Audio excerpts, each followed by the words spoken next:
And now myth 5. The people of Liberia have spent their entire existence locked in ethnic conflicts without cross-ethnic collaborations or fusions. They are like billiard balls banging against each other on a pool table.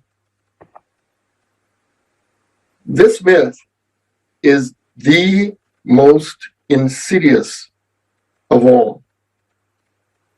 It generalizes blame for the wrongdoing of any member of an ethnic, religious, or other group onto all members. After a military coup took place in Liberia in 1980, it was the descendants, of the repatriates who were all villainized.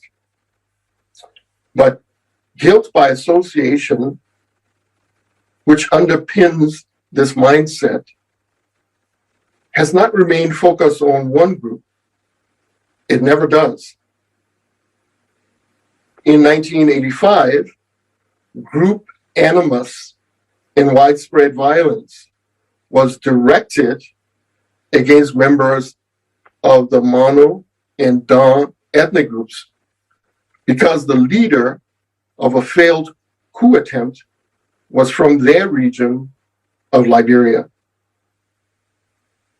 5 years later, the onus of group guilt and victimization was redirected towards the Kra and Mandingo.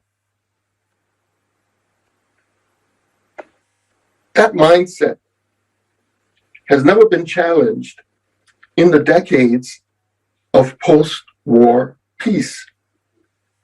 It is dangerous because it forms the basis for genocidal actions.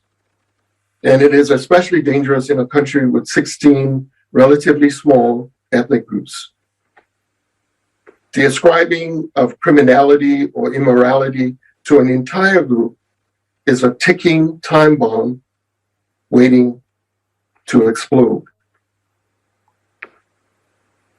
Now, members of this audience who aren't Liberians might be inclined to view the existence of these myths as uniquely Liberian in origin and solution. But that view rests upon ideas embodied in myth number 1.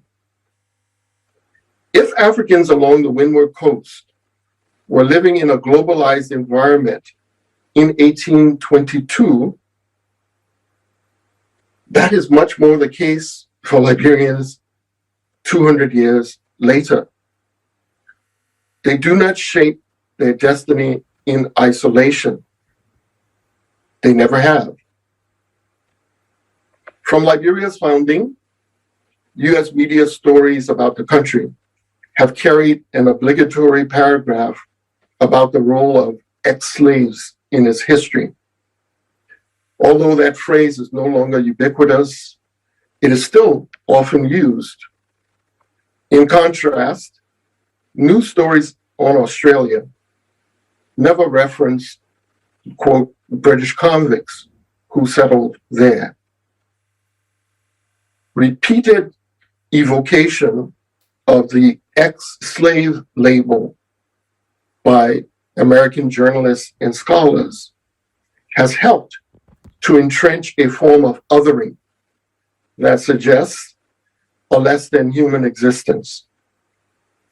In the words of sociologist Orlando Patterson, that language imprints a, quote, disposable status that results in what he calls social death.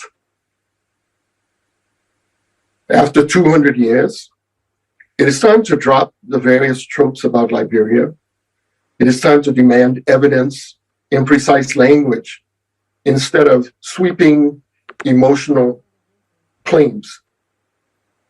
It is past time to replace the caricature of villains, victims, and saviors with images of complete and complex human beings.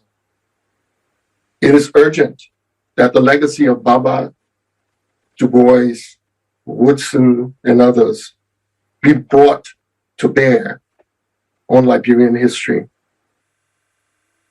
One important lesson of their work is this: reducing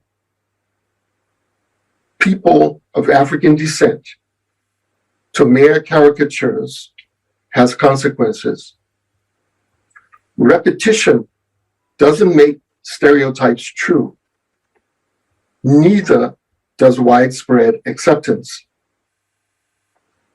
Left unchallenged, some caricatures can be deadly. Thank you.